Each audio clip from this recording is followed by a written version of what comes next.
I gifted my parents a $425,000 seaside mansion for their 50th anniversary.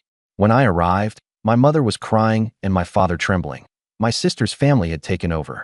Her husband stepped toward my dad, pointed to the door, and yelled, "This is my house. Get out." My sister laughed until I walked in and silence fell. My name's Thomas. I'm 37, the eldest kid, the one who fixes things. I'm a neurosurgeon.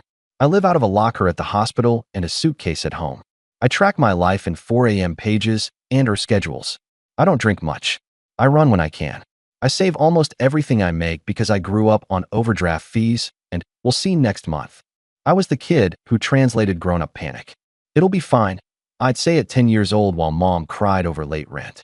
I learned the taste of fear and the shape of emergencies. I learned to be useful. 2 weeks ago, my parents hit 50 years married. I wanted them to have a real win. A place where the air smelled like salt and the floors didn't squeak and nothing reminded them of coupons or secondhand furniture. I found a small blue house above the water, a little crooked, yes, but warm. White deck, 2 palms out front. Windows that sing when the wind pushes in from the bay. $425,000. I closed it in their names, set up the utilities, stocked the fridge, hid a note in the silverware drawer. For late mornings and loud laughter. Love, T. I didn't tell anyone else. Not even my sister. On the day I drove down with a cake and a bottle of sparkling cider, the ocean was clear and the sky was that annoying perfect, and I felt stupidly happy. I parked in the driveway and saw someone else's SUV already there. That wasn't right. The front door was wide open. The screen banged in the wind. I stepped inside. My mother was in the kitchen holding a dish towel like it was a white flag. Her eyes were red. My father sat in a chair, shoulders hunched, hands shaking. Boxes everywhere. Loud voices from the hallway. A child's cartoon blaring in the living room I hadn't even turned on yet. I barely got out. Mom. When he appeared, my brother-in-law, Kyle, bare feet, beer in hand, football shirt. He planted himself in front of my father, jabbed a finger toward the door, and yelled, "This is my house. Get out." From the couch, my sister, Julia, laughed. "Relax, Dad. We're just getting settled." The plastic cake lid dug into my palm. Something in me went very, very quiet. I should explain the backstory before the room I loved turned into a battlefield. Julia is 2 years younger. In our house, she was the artist, then the free spirit, then the "it's just a rough patch." My parents did what they knew, sacrificed, defended, minimized. I did what I knew covered. First it was textbooks, then a semester, then a down payment for her first apartment, just until Kyle's startup lands. When the startup landed, it was on my wallet. I paid for braces for her oldest when their dental plan had a weird deductible. I financed a used minivan when the bank said no. I co-signed a lease after the eviction. There are Venmo notes that read like diary entries. Julia electric bill, Kyle job interview suit, school trip for Mia, rent, again, just this one last time. Every transfer felt like control, like I could sand down our family's big, ugly edges.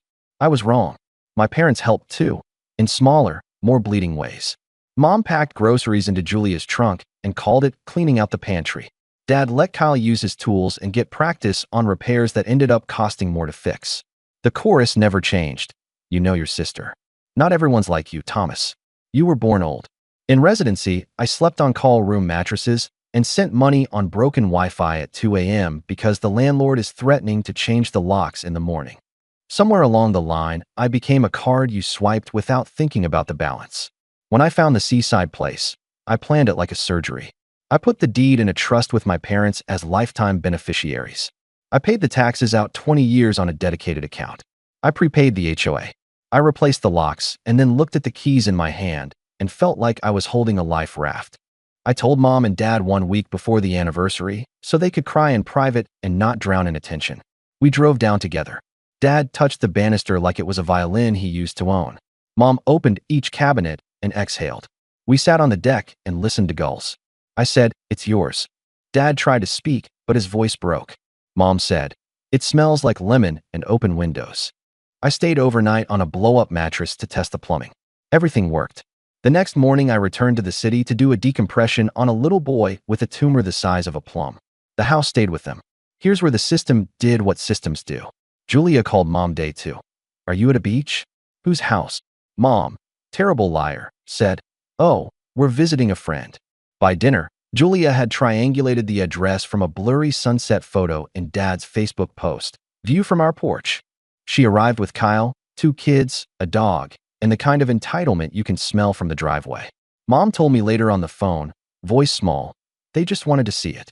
Then, they're staying for the weekend. Is that okay? I said, it isn't a rental.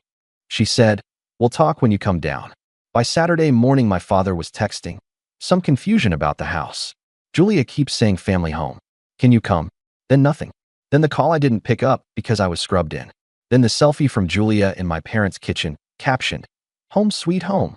Hashtag manifesting. Comments from her friends rolled in. So deserved. Beach era. One from Kyle. Finally, a place where the kids can be kids. My palm started to itch where the scalpel handle rests for hours. I sent Dad a text. On my way after surgery. Don't sign anything. Don't agree to anything. Love you. I drove straight after discharge. I rehearsed soothing words. We will reset this. We will breathe. We will set rules. I walked into the open door instead. Kyle's voice was already up here. You two are old. Stairs are dangerous. You'll fall. This is a family house. We're family. We'll manage it. Mom tried. It's Thomas's gift, and he cut her off. He gave it to you. You're giving it to us. Same difference. Julia didn't stand. She just smirked. Don't be dramatic, Mom. We'll handle the bookings. Bookings? Kyle waved toward the view. Prime waterfront. Peak season. I listed it this morning. Easy money. You two can have the downstairs during off-season. I looked at my father's hands. They were trembling like they do when he's furious and trying not to be. This is the same man who once worked 3 jobs and still found a way to show up at my high school orchestra concert in a greasy uniform. He was now being told to move aside in a house he had just learned was his.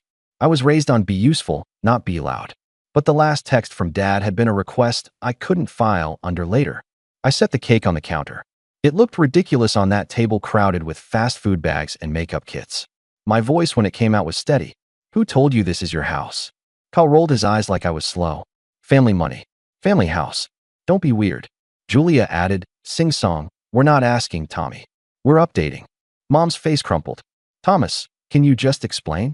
Kyle pointed at my father again. He can explain from the porch. Julia laughed. Babe, stop. Dad knows we love him. My father's jaw worked. No sound. Something in me clicked into place like a bayonet. Everyone to the living room. I said. Not loud. Just surgical loud. The kids paused their show. The dog stopped shredding a throw pillow. Kyle snorted, but followed, because people like him always believe the room belongs to them. I stood by the mantel under the framed photo of my parents cutting a supermarket cake 40 years ago. I could feel my pulse in my thumbs. I pulled a folder from my bag and laid out 5 documents on the coffee table. Deed, I said, tapping the first page. Recorded last week. The property is owned by the S. and R. Life Trust. Lifetime beneficiaries, Sam and Ruth, my parents, with exclusive right of occupancy. Kyle squinted like the words were doing something to him. In English. In English, I said, you don't get a key, Kyle. He laughed. Bro, try and stop me. I tapped the second page. Trust instrument. Successor trustee.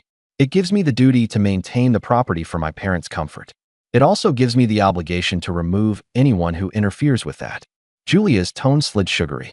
Thomas, you can't be serious. We're helping. I slid the third. A color screenshot. The Airbnb listing you just posted using photos you took without permission. The description. Entire home. The house rules. No owner on site. The availability calendar. Booked out every weekend through August. The payout bank account ends in digits that match yours, Kyle. I blurred them for the kids. Kyle shifted. So what? Your parents could use the cash, man. I put down the fourth. A printed group chat thread from last night that Julia didn't know Dad had forwarded to me. Her messages in gray. We'll get him on board. He always caves if Mom cries. I'll guilt him about med school loans. So excited to finally have a beach base. Julia reached for it. I covered it with my hand. I placed the fifth, a laminated copy of the HOA rules. I ran my finger down to the clause. No short-term rentals. Here's what's going to happen, I said. You're going to pack your things. Today, you're going to delete the listing. You're going to text every person who booked and tell them the home is unavailable and issue refunds. You're going to apologize to Mom and Dad for frightening them in their own kitchen. And you're going to leave this house key on the table. Julia blinked like she'd misheard. Then she laughed, trilling and high. Or what, Tommy? Or, I said, I will perform my duty as trustee. Kyle took a step toward me. Duty this, he said, and he actually puffed his chest like we were 12. Mom whispered, Kyle, please. I don't like yelling. I like precision. So I kept it surgical. I set my phone on the table, screen up.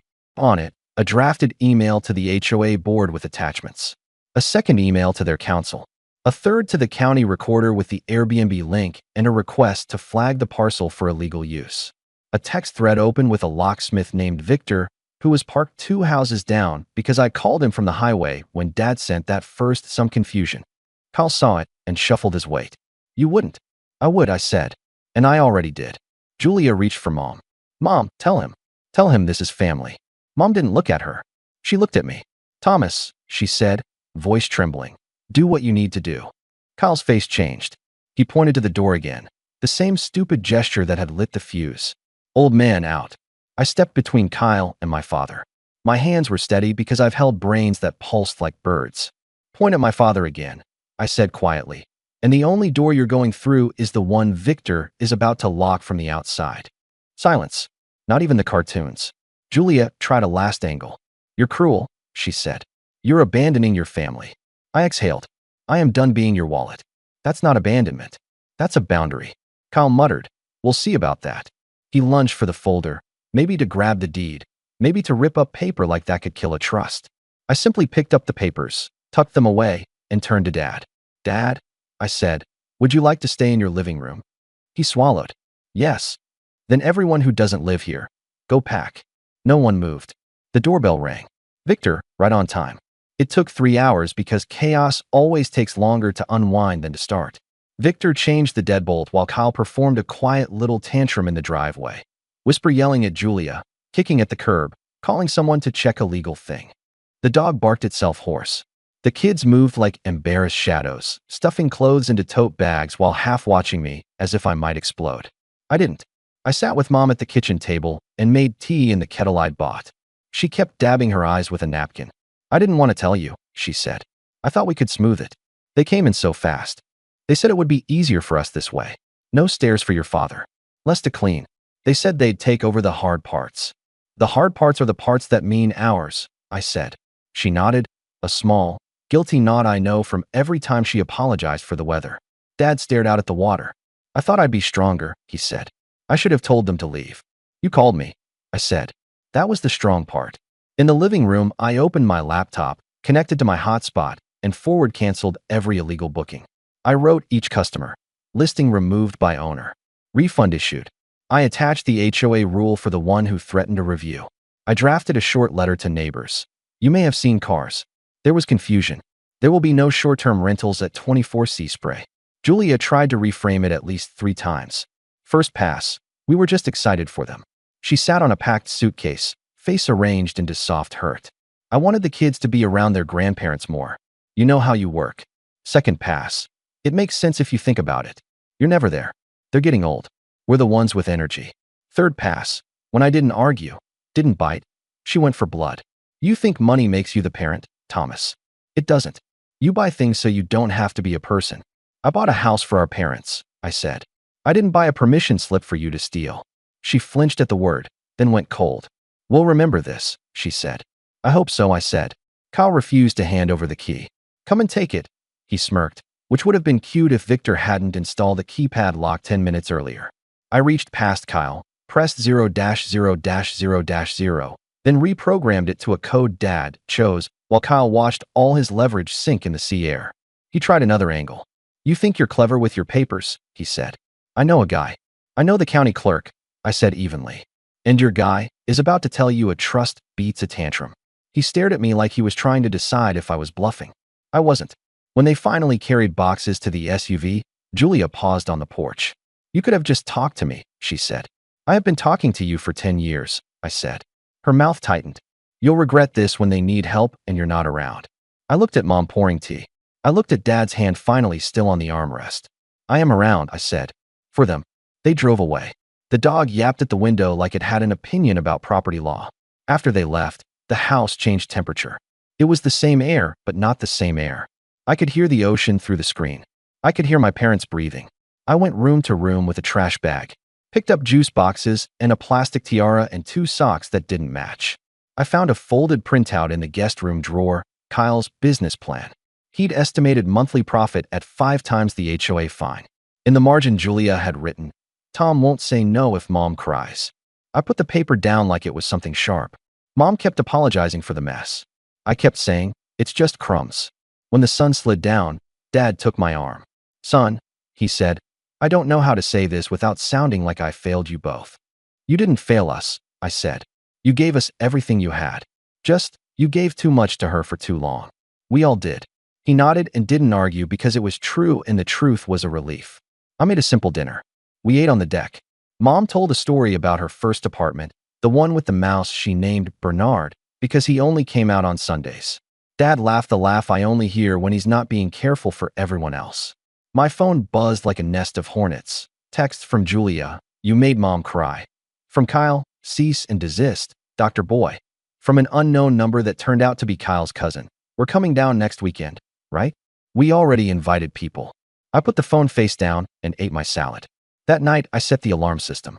I installed a camera on the porch with a ridiculous smiling chime, so even my parents would like it. I put the codes in a folder labeled "Happy Things" with big letters my father could read without his glasses. I left copies of the trust, the deed, and the HOA rules in a drawer called "Boring Armor."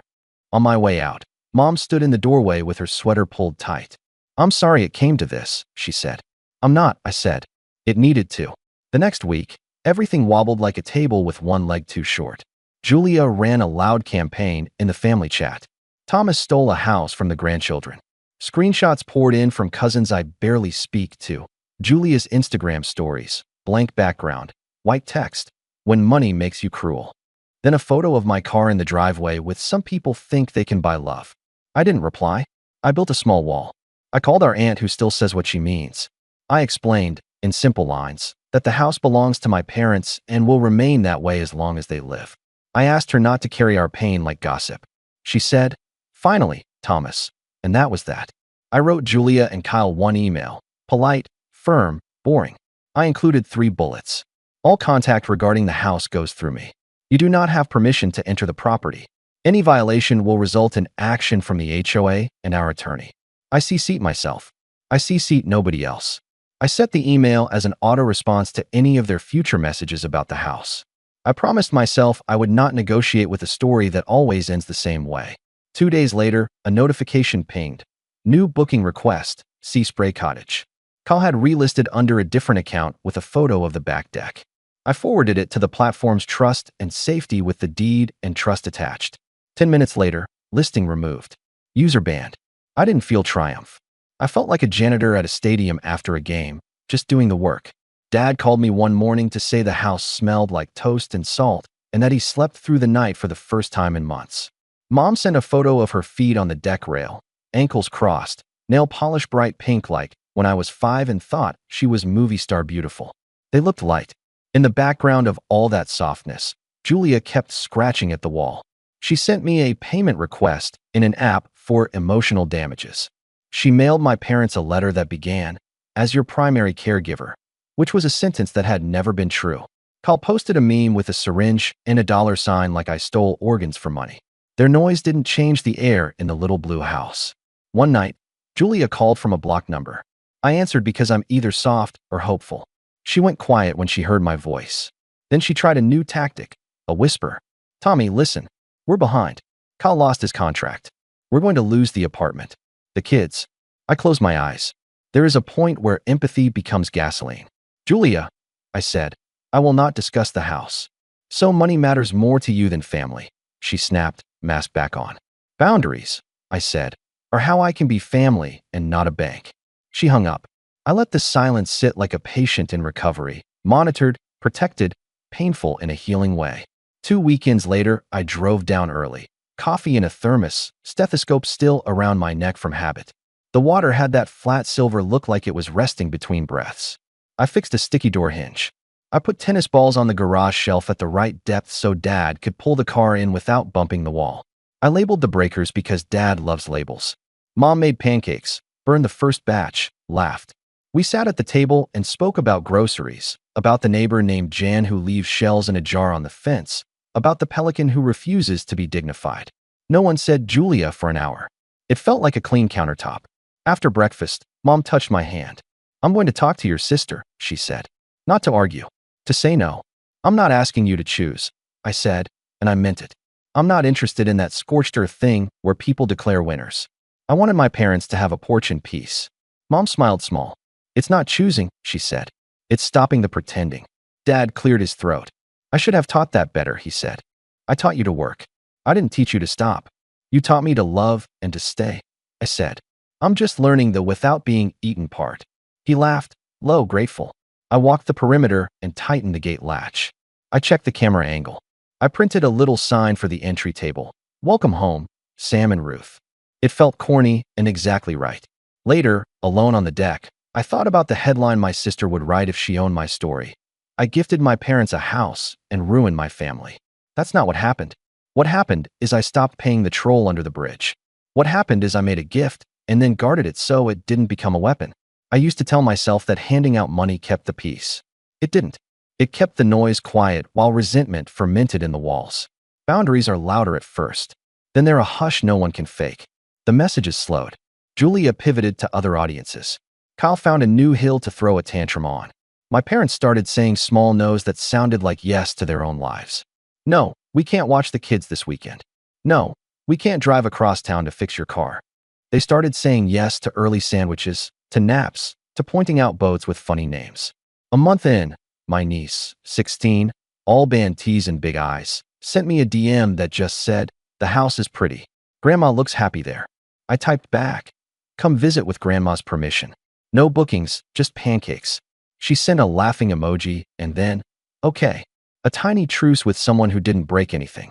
Last night, after a late case, I drove to the house because I needed to see it lit from the inside. Through the window, I could see my father reading in his chair, glasses slid down his nose, the same way he sat in our old apartment when the only light we had was the TV glow. Mom had a blanket over her lap and a puzzle on the table. The sound of the ocean climbed in and settled under everything like bass. I didn't go in. I stood on the sidewalk and let the quiet explain the point of all of this to me. Here's what I know now. Love is not covering someone's bad behavior with your body. It isn't congratulating chaos because the person causing it shares your blood. Love is a house with good light and doors that lock. Love is paperwork that holds when people don't. Love is telling your parents, rest, and telling everyone else, no, I am not their bank. I am not their scapegoat. I am not the emergency exit they pull when the fire they set gets hot. I am their son, a man with a job that asks me to be precise. A brother who finally learned that precision belongs at home, too. If my sister ever wants to stand on this deck and look at this water with our parents, she can.